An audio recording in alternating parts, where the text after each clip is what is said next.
He's like a shark smelling 1 part blood and 1,000,000 parts water. If he thinks there's a fight anywhere, he will walk towards it. This is a moment of absolute drama, and it shapes him. He has these aggressive instincts to go out and find your enemies and make sure that justice is done. Finally, the crown is on his head. From 1377 to 1422, England's fortunes waxed and waned as 3 dramatically different men wore its crown. The deluded narcissist, Richard II, the charismatic usurper, Henry IV, and the lionised warrior, Henry V. In this 3-part History Extra podcast series, best-selling authors and historians Helen Castor and Dan Jones sat down to chart the reigns of these 3 rulers and explore how they shaped England, from the Peasants' Revolt to the Battle of Agincourt. Helen's new book, The Eagle in the Heart, follows the tangled stories of Richard II and Henry IV, while in his new book, Henry V, Dan Jones profiles the next king to sit on the throne. In this episode, Dan and Helen focus in on the life of their 3rd and final medieval monarch, Henry V. Dan, Henry wasn't born to be King of England, was he? Who was he born to be? Henry was born to be the son of Henry Bolingbroke, the heir to the Duchy of Lancaster. So the grandfather of John of Gaunt. He was born to be one of the premier noblemen in England, which was certainly not nothing. But life didn't work out like that. I mean, during his childhood, he was allegedly, if we believe one chronicle account, told by the king of the time, Richard II, that he was destined to be king, or that somebody closely matching his description was destined to be king. Whether that's true or not, or just sort of a romantic story told in retrospect, it's hard to say. But no, you're right. He wasn't destined to be King of England. However, his experience growing up would have probably had more in common with the youth of a princeling than it would with the youth of just about anybody else in the country at that time.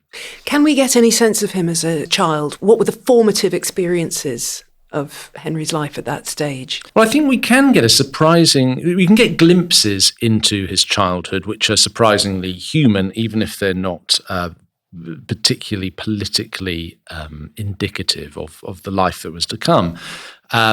We see little tiny glimpses of him being bought sort of a straw sun hat for the summer and little suits for the winter. His clothing, his candles, the records of these purchases for him exist. We know that he grew up in a bookish, musical, artistic, luxurious household with his mother, Mary de Bohun, who was married to Henry Bolingbroke when she was a teenager. She was a teenager when she gave birth to Henry above the gatehouse in Monmouth Castle. His political education as a childhood, and I'm putting aside the norms of being raised as a nobleman, learning to read, learning to ride, learning to hunt, learning to fight. He was drawn into politics at a relatively early age. Because of the turbulence of his cousin Richard II's reign. He was born in 1386 during the first great crisis of the second great crisis, if we count the Peasants' Revolt, of Richard II's reign.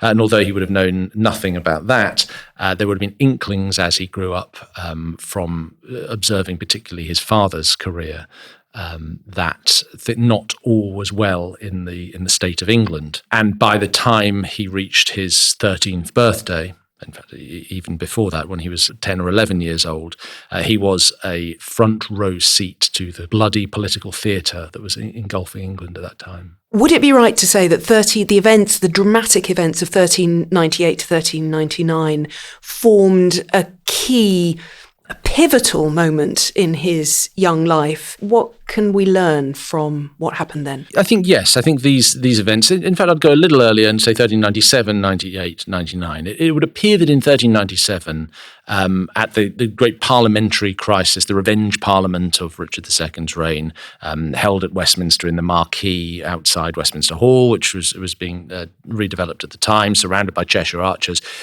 Henry was certainly in London at that point. He may even have seen the first day of the Revenge Parliament. He was, if not, he would definitely have heard about it. His political education at that point began, and he saw, in a way, the counterexample of how to be a king.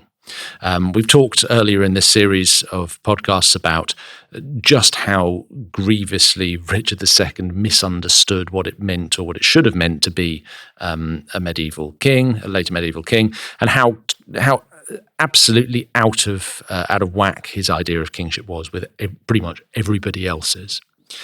And so I think that one part of young Henry, to be Henry V's political education, came from living through the latter reign of Richard II and seeing this is an object lesson in all the things you really don't want to do if you want to make a success of being a king. I think we can enter the realm relatively safely of psychological speculation when we say that that his father, who had been an itinerant presence in his childhood, here and there, back and forth. In the last time we were talking about Henry IV, we talked about his expeditions to Jerusalem to fight in the Baltic with the Teutonic Knights, to joust in the lists with Boucicaut. All of this meant that Henry IV would have been a somewhat fleeting presence in young Henry's life, but that's not totally unusual for a lordly family in the Middle Ages. But certainly in 1398, at the moment of the trial by combat at Coventry, when Bolingbroke fights Mowbray and they're both sent into exile, this, I think, is an important moment in young Henry's life, because his father is sent away for at least 10 years, and there's a reasonable chance that he's never going to see him again. He may die while he's in exile. He may, as transpires, be sentenced to a longer, a permanent exile. And his father, Bolingbroke, doesn't take Henry into exile with him. He goes to Paris with Henry's younger brother, Thomas. And we should add in that Henry's mother is already dead. She died in 1394. So this is the point at which he loses the second of his parents, albeit that his younger brother gets to go with their father. That's right. I suppose we have to do two things here. We have to say that the norms in the Middle Ages and life expectancies are shorter, and becoming an orphan at a young age is probably somewhat more, well, it's definitely more common than it is today. But we also have to, while saying that, not write out completely the element of humanity when we're thinking about the biographies of medieval characters. And yes, he loses his mother at a young age, and I think it's not unfair to speculate that touches him. We know, in fact, that one of the first things he does when he becomes king is to go and improve the standing and the appearance of his mother's tomb. That does, we can speculate from that he thinks she deserves slightly more honour in death than perhaps she's been accorded. He will do the same with Richard II, but we can talk about that in a moment.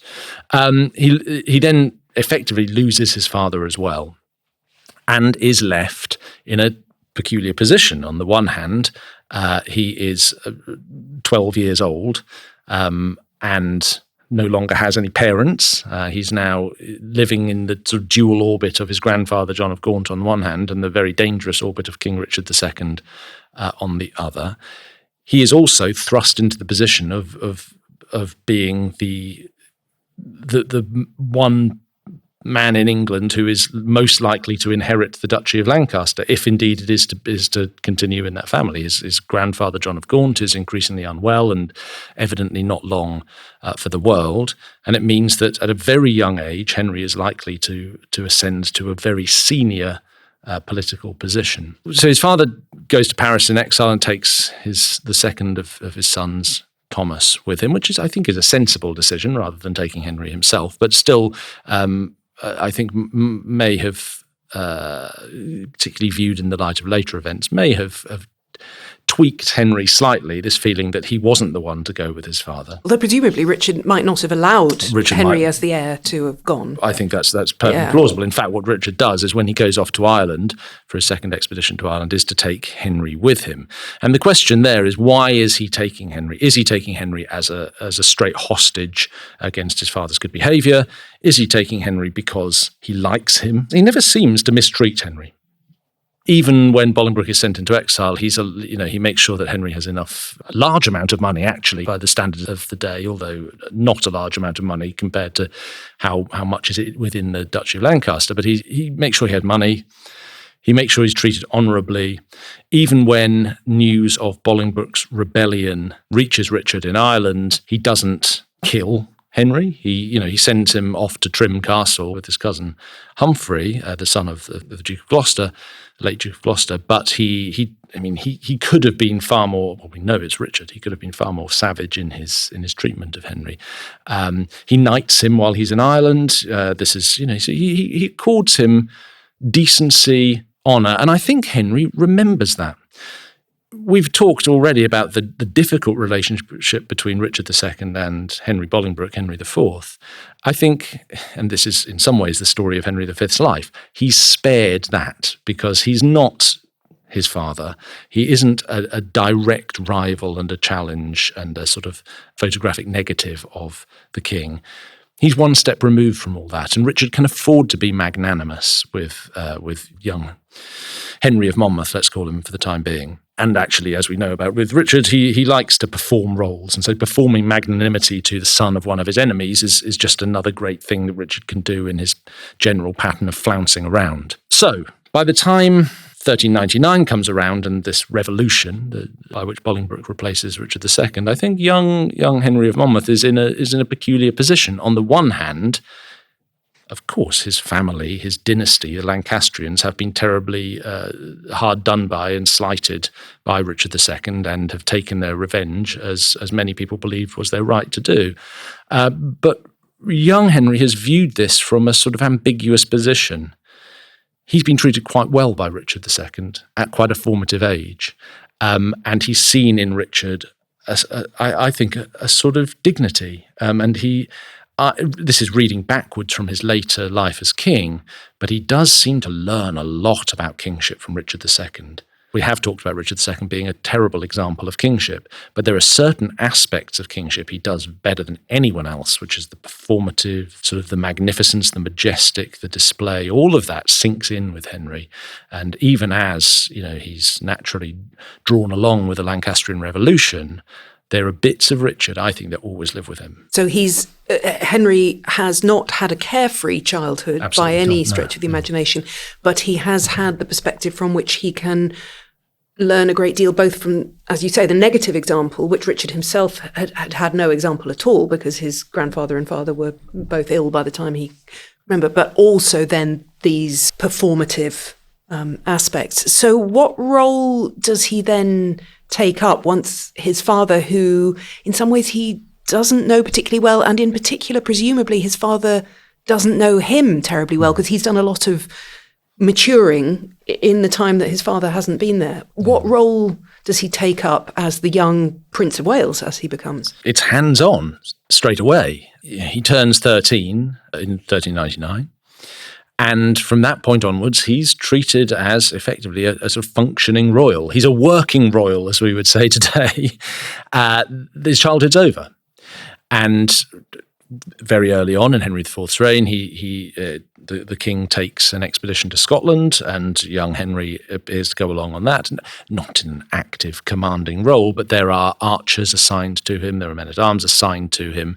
He has a chance to see at first hand the logistical demands of a campaign. He sees a campaign that doesn't go, I was going to say particularly well, but doesn't go well at all. It's a total waste of money and a early blow to the prestige of the fragile new kingship of Henry IV. But oftentimes, and this is the sort of the mantra of self-improvement podcasts, I realise, but we learn most from our mistakes, or certainly mistakes that we witness firsthand. So he has the chance to see, this is how you probably don't do a military campaign. He's then, from that point on, as Prince of Wales, thrust into the most difficult arena, probably, of Henry IV's early kingship, certainly, which is Wales. It's on his birthday that Owen Glendower announces his claim to be Prince of Wales. I think that's no coincidence. There is a rival to his post of Prince of Wales, and his father empowers him in a number of different ways to go and sort this out. He sends Henry effectively to the Principality as his training ground. So this is his 14th birthday. Right. That's some birthday present. Yes, and in a way, it turns out to be, I think, one of the best birthday presents that a king in waiting could have, because the war in Wales is a nightmare. He has to learn on the ground, on the job, with power increasingly, although not evenly, given to him, how to fight a very difficult war, a war that involves putting down guerrilla raids, a war that involves besieging castles, a war that involves deploying cannon, a war that involves marshalling political support on the tax base at home, a war that involves dealing with prickly, wayward nobles who think they have a better idea about it. In the case of Henry Hotspur, who we discussed in the last episode, actively rebel. All of these things elementally will add up and prove an incredible apprenticeship to the type of kingship that Henry decides he wants to display when he becomes king. Can you tell me a bit about that relationship with Hotspur, who is a sort of legendary figure now, but was then really? I mean, the very fact that he was called Hotspur by the Scots, and Henry IV sends him into Wales because young Henry isn't old enough yet, but also as a sort of mentor, The Percy family have been instrumental in putting Henry IV on the throne. Without the support of the Percys, Henry IV's bid to become Henry IV would not possibly have succeeded. And boy, do the Percys know that and want everyone to remember it at all times and in all places. Hotspur, in his own right, absolutely, is a very famous, sort of internationally famous knight. I mean, he's been around pretty much as long as Henry IV. He's got a similarly high knightly reputation. The Scots, you call him Hotspur, first man to the barricades. He cannot. He's like a shark smelling 1 part blood and 1,000,000 parts water. If he thinks there's a fight anywhere, he will walk towards it. And we should clarify also in relation to Shakespeare that he is a little bit older than young Henry's father. They're not the same generation as Shakespeare will put them. No, they're not direct rivals in the way that Henry IV and Richard II are direct rivals. They're not of the same generation. Hotspur is sent into Wales partly because it's a prestigious job to get, and he's partly the right man for the job. But he's sent there to babysit, in a way, young Prince Henry and show him how it's done. Arguably the right man for that job too. But Hotspur becomes increasingly frustrated with his role in Wales. He feels that he's putting up a lot of his own resource, his own time, his own trouble, and not getting much back for it. There are clashes all over the place and in lots of different regions, one of them being Scotland, between the Percys and Henry IV. Largely about finance, about the disposition of prisoners that are taken. A series of grievances build up to the point where Hotspur gets very fed up with the whole business of Wales and decides to throw his lot in with the ghost of Richard II and to raise rebellion against the Lancastrians, which sets him at odds with both Henry IV and with Prince Henry. And that brings us to the battlefield at Shrewsbury in 1403, which we talked about briefly in relation to Henry IV, but in Henry, the future Henry V's life, this is a moment of absolute drama and absolute... It shapes him, doesn't it? What happens at Shrewsbury? Henry V fights 2 battles, Shrewsbury and Agincourt. And most people have heard of Agincourt, but Shrewsbury, I think, is a little less well known. In 1403, as we've discussed, Hotspur and Thomas Percy led rebel alliance with a lot of folk from Chester line up against the Lancastrians, and it's a fight to the death. It's nearly a fight, literally to the death, for Prince Henry as well. He is at this point 16 years old. He commands one of the 3 divisions of his father's army, and at some point during a chaotic battle in which longbowmen are deployed on both sides, and that's a really important point. I mean, the English longbowman had been the secret weapon, the secret source that had allowed so many victories on the battlefield in France and elsewhere, because they allowed for asymmetric warfare, lopsided warfare. If you had English longbowmen, you had incredible force advantage on the battlefield. But at Shrewsbury, both sides have English longbowmen, so it's an extremely bloody battle. Of course, we'll see this much later in the Wars of the Roses, places like Towton. At some point during the Battle of Shrewsbury, Henry either takes off his helmet, lifts his visor, maybe looks up, maybe takes a drink of water, we don't know, but an arrow finds its way into his face. And the arrow buries itself to the depth of 6 inches, about a handspan, inside his head. The arrowhead lodges at the back of his head in his skull. It's a miracle that he isn't killed, that it doesn't damage his brain, it doesn't damage his brain stem. It goes in and it sticks there.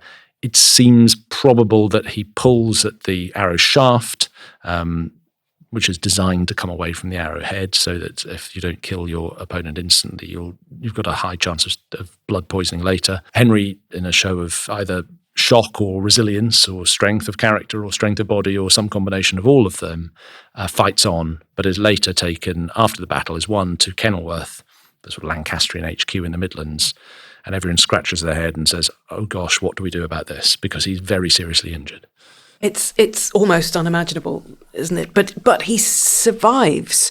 He survives through the application of enormous skill from one of his father's surgeons, and also he comes to believe, or he believes immediately, who else? Oh, well, the big man's looking after him. So there are 2 big men looking after him. One is John Bradmore, his father's personal surgeon, who's attended on some very, very complex cases in his time. John Bradmore has saved the lives of a carpenter who's been chiselling and has slipped and has cut an artery. And, well, he has a sort of powder that can cauterize a wound. John Bradmore has potions and powders, you know, for everything. He's got a... This is the man. He's got a technique to cure eyelid bags, or I think you've got a blepharoplasty now. So it's plastic surgery of a sort. So he's the man, and he travels up to Kenilworth and operates. And the operation to remove the arrowhead from inside young Henry's head takes about 30 days. So there's a degree of, you're going to need a bit of strength of character and a lot of luck and a skilled surgeon's hand. Well, Henry has all of these, and he comes out of it having been patched up. And I think patched up very effectively, because although one hears all the time the reason that the most famous portrait of Henry V is in profile is because there must have been a hideous scar in the front of his face. It's never quite certain which side the arrow actually went in. That may not have been true. Nobody mentions a big scar on Henry's face. And I don't think it can possibly be the case that everyone was too scared to write this down. That sort of censorship just doesn't really exist. It maybe there wasn't really much of a scar, and that Bradmore was so skilled that he sewed him up perfectly. Anyway, that's speculative. What's known is that for about a year after this operation, Henry's given time off from Wales, and he travels around on pilgrimage. He goes to Canterbury, to the shrine of Thomas Becket. He goes to Walsingham, to the Little House of Nazareth, the shrine to Our Lady at Walsingham. I don't think it's quite it's not like he finds God. Everyone's found God already. But it does seem, from the way he operates for the rest of his life, that this is evidence that God wants him to do something special, and he's been saved for a reason. And I think if you take on that thesis about Henry V, a lot of his political actions as king fall quite easily into place. So a year after the wound, he's recovered. It's 1404. He's 17. He's an adult by contemporary standards and also now by experience. And as we head into the later, what is going to be the second half, they don't know that yet, of Henry IV's reign, his father's going to get less and less physically strong, going to be completely incapacitated in some ways, as we said when we were talking about Henry IV. And the Prince of Wales really comes to the fore, and there are 2 arenas, aren't there, that he's principally concerned with. One is the operation of his father's government, and the other is what is going on in France, within France, and between England and France. So how would you describe his thoughts about those 2 parts of political life? He has his instincts and his beliefs about what needs to be done in terms of ruling England and in terms of dealing with enemies outside. Of course, those are parts of the same question. With regard to his father, during what becomes the second half of Henry IV's reign, he becomes increasingly, he rolls up his sleeves and he gets involved in government. I mean, and that's what his father wants. That's why his father puts him in Wales and encourages him. We have these letters from sort of teenage Henry in Wales writing back, and when he's been out, because he's heard Owen Glendower has been talking smack about him, he's gone out, looked for Glendower, hasn't found him, so he's burned his house down and chopped a load of people's heads off, and come back. So he has these aggressive instincts, some of which are probably gleaned from Hotspur, to go out and find your enemies and make sure that justice is done. What he also comes to understand is that requires careful, painstaking political management, particularly in parliaments, particularly when you come before the country effectively and ask for money. You have to stage manage it. You have to manage it behind the scenes. You have to have good people around you who will help you do that. People like Thomas Chaucer, people like his Beaufort brothers. He realizes you need a squad. So he learns on the job how to fund, how to manage, how to do the boring stuff of government. And he's given the opportunity to do that increasingly by his father's illness. So the iller his father gets, the more Henry pushes forward in domestic government. Now then there's the question of France. I don't think we want to go all the way back to 1392, but let's just take as the basic information that Charles VI, King of France, has gone mad and is intermittently insane and believes he's made of glass or doesn't know who he is or runs around smearing feces all over the palace and thinks he's on fire. These sort of things. So there is a crisis, a grave crisis in French government. And what that comes down to from an English perspective is there are two factions at war with each other in France for control of Charles VI's government. There are the Burgundians, followers of John the Fearless, Duke of Burgundy, and there are the Armagnacs, the followers of, let's say for the sake of argument, everybody else. And Henry IV looks at these two parties and thinks, well, let's not definitely commit to either of these because the situations are fluid and can change. Henry V, Prince Henry, looks at them and thinks, I like the look of the Burgundians. I like the look of John the Fearless. And is much clearer, it seems to be much clearer in his mind that this is the side to back.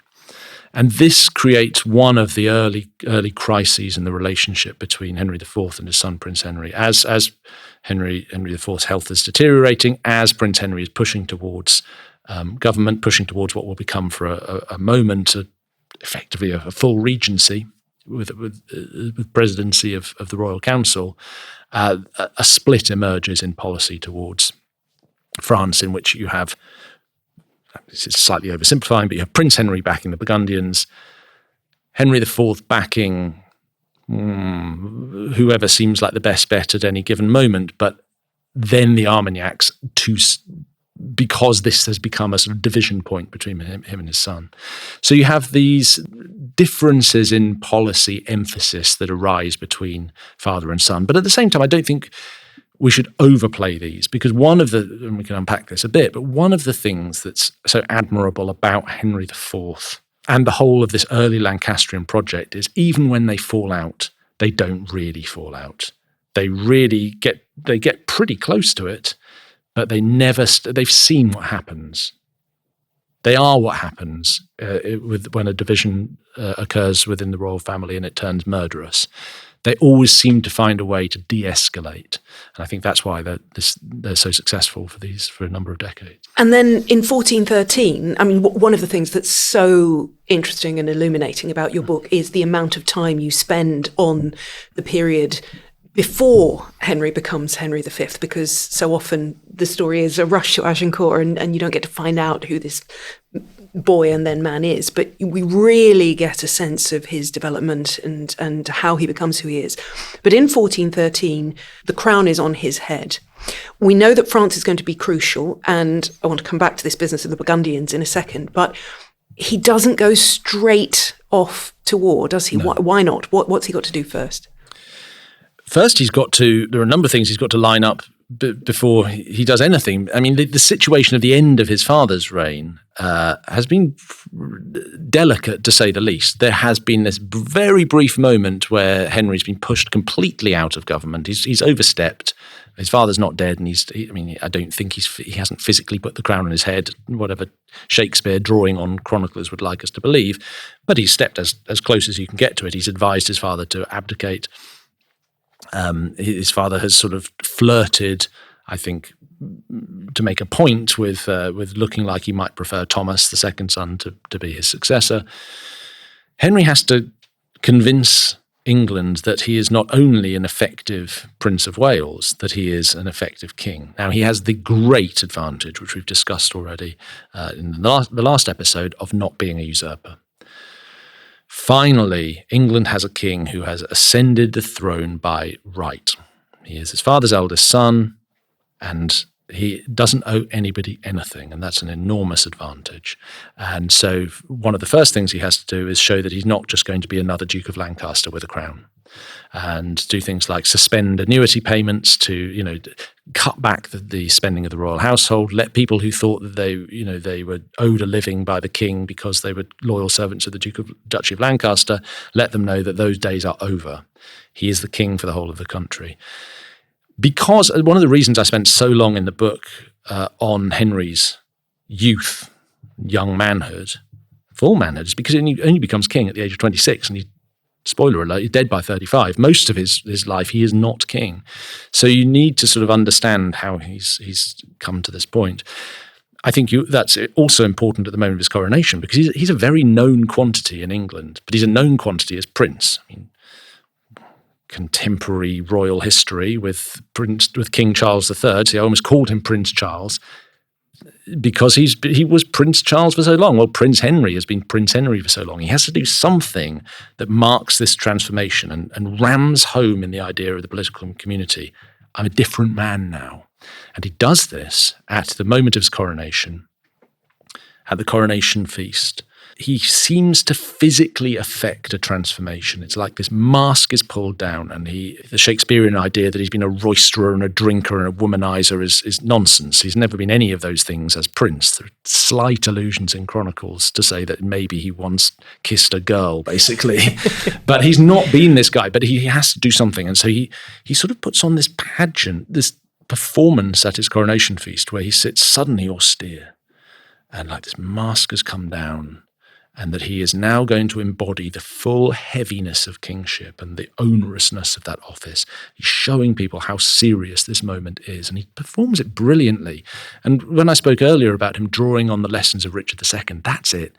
This is the sort of thing Richard II would have done if he had the single faintest idea what he was doing or what the point of being king was. Henry understands what being a king is, and he's also a sort of master performer. So at the moment of his coronation, so it's not just with him, it's not just a veneer, it's a demonstration of what goes right to the core. Yeah. I'm not going to say there's no element of vanity about it, but the personal for him, no, I think I am going to say there's no element of vanity about it, because as his reign then goes on, he does this all the time. Whenever there's a big political moment, coming home from Agincourt, whatever it might be, and he needs to appear in public, he puts on this incredibly severe demeanour. His dark clothes, no smile. He refuses when he comes home from battles in France to display the dented armour. It's not about me. It's about God, and it's about what God has allowed to happen. And so he's that's incredibly powerful. That's an incredibly powerful political move, and it takes a huge subsumation of personal vanity to do it, knowing that this political act is important, but you have to divorce it from the personal. Having done all that, and having buried his father and reburied Richard finally in his gorgeous tomb in Westminster, where he was always supposed to be, so everyone is now in their right place. Yes. He can call a parliament, he can get money and plan a campaign, but before he can get on his ship to go to France, there's one last stumble, isn't there? Not his own stumble, but the path is not quite dead and buried yet. You're right, yeah.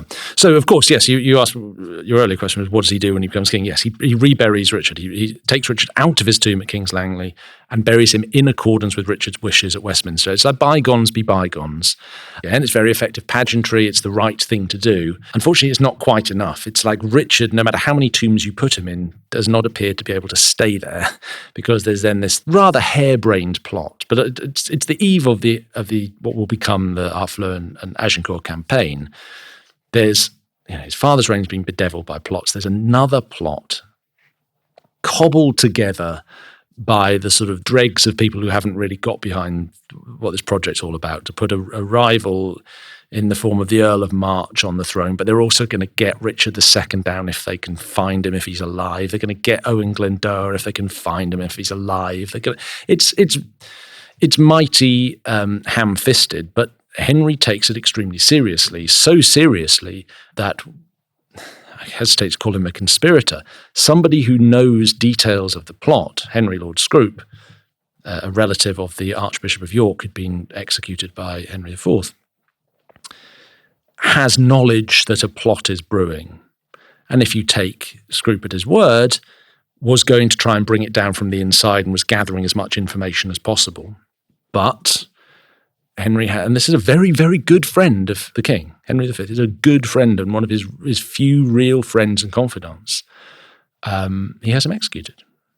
And he weeps at his execution, but he is absolutely certain in his mind that he cannot allow anything to derail the project, the Lancastrian project, his personal kingship, and most importantly, at that moment, his campaign to France. Because if we accept the thesis that Henry believes he's been saved for some reason at Shrewsbury, he comes to focus that on justice as he perceives it in France. Justice needs to be done, which means taking back the English possessions, which he thinks have been wrongly taken away from them in France. So we finally get Henry to France. Henry is ready, God is ready, and of course, wish we had hours to explore the whole campaign. But it strikes me that, having read your account of it, there's a real difference in focus here, isn't there? Because historically, England has been very focused on the Duchy of Aquitaine in the southwest. Henry is all about the north. What's that about, and how far does he get? Well, I don't want to go all the way back to the beginning of the Plantagenets, but what did the Plantagenet quote-unquote empire consist in? Originally, it was England and Normandy, the Norman inheritance, plus Anjou, and then Aquitaine, Gascony for Eleanor of Aquitaine. So this was the historic kind of patrimony and matrimony, I suppose, of the Plantagenets, which had been whittled down to the rump of Aquitaine. Henry decides that he wants to at least lay claim to as much as he's a sort of maximalist. And so if his thesis is the French have taken what is rightfully mine, and that's up to and including the crown of France itself as claimed by Edward III, I want it all back. And it's a great start to the question with Henry is that the start of a negotiating position? Or does he mean it? Or does he mean it? Or both? Or does it start off as a maximalist negotiating position and then he comes to believe it? Does he stop believing it at some point? I think all of those are true in some regard. But he begins this campaign not heading, as has been sort of orthodoxy, down to Gascony and trying to sort of push out the borders of Gascony to rebuild historic Aquitaine, but going to Normandy, which is where Edward III had gone in 1346 for one of the two most famous campaigns of Edward III's glorious reign, the Crécy campaign.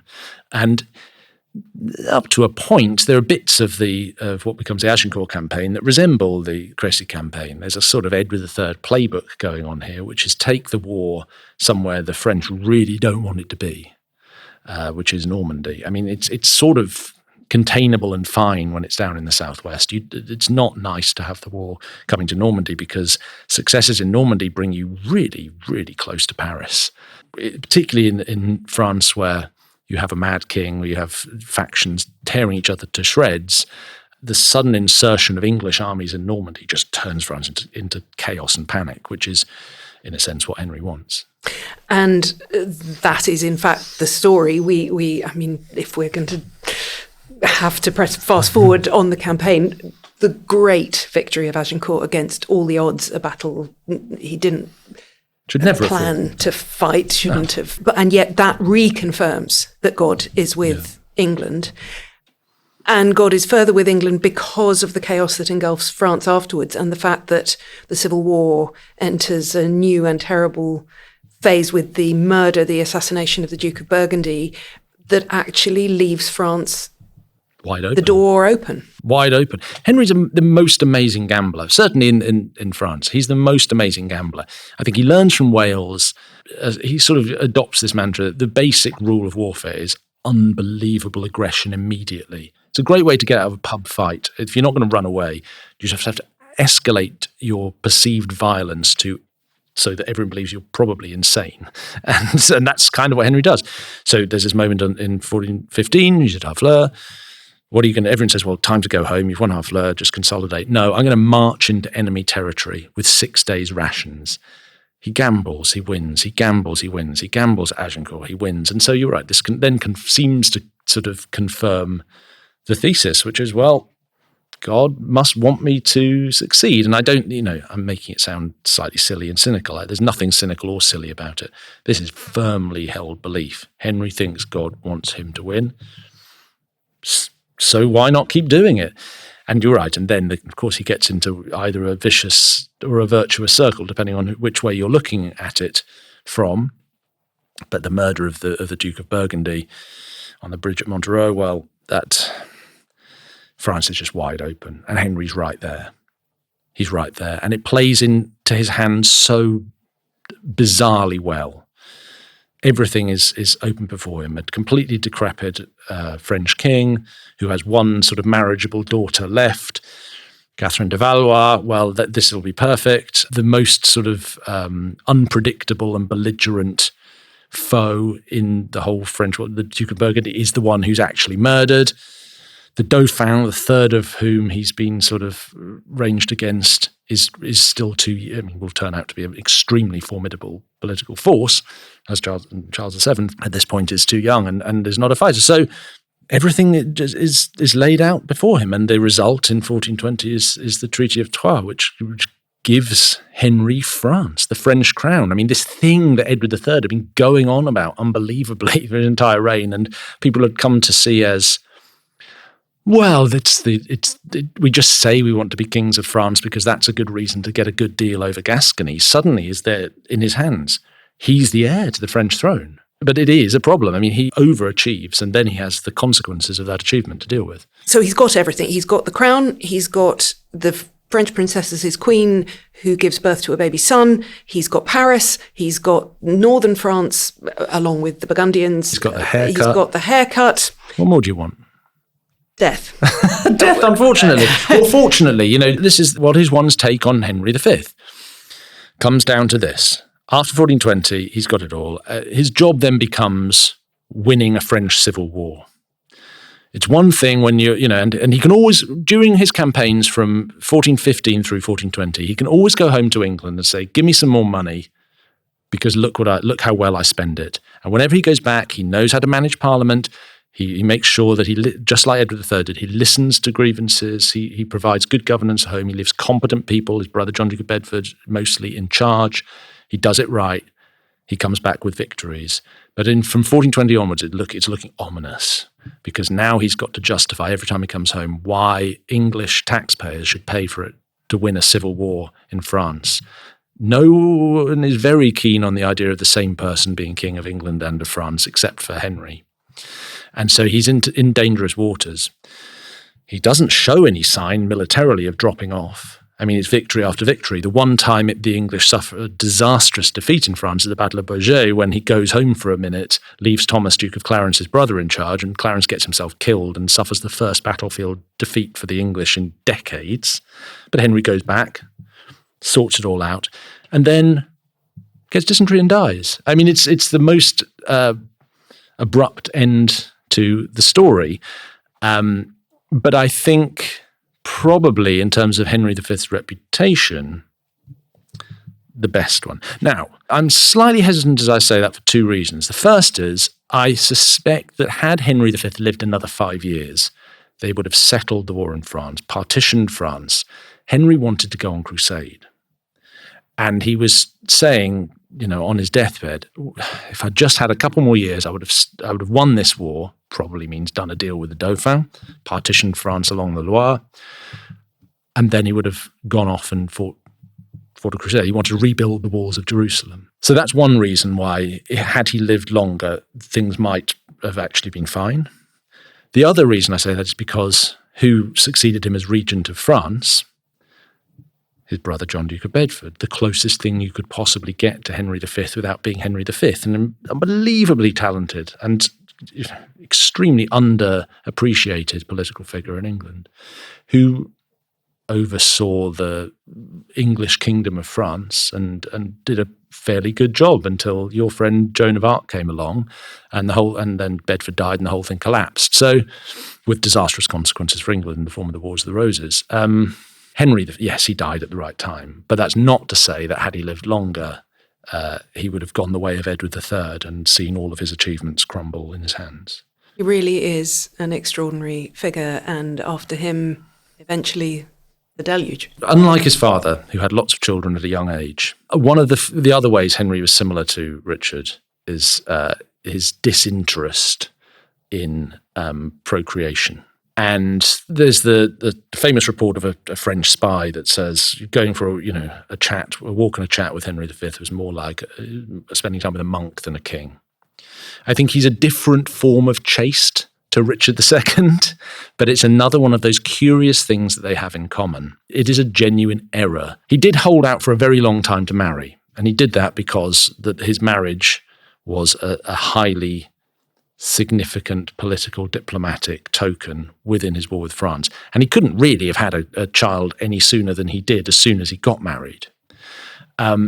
Nevertheless, to have only had a child in his mid-30s did leave a lot hanging on him not dying of some sudden disease. So the gambler's streak eventually ran out. And there we are back to the beginning of the story with a king who's a child who has no chance to have an apprenticeship, to see anybody else do the job, either well or badly. Henry VI, at less than a year old, is just thrust into the centre of proceedings, and eventually, in slow motion, all hell breaks loose.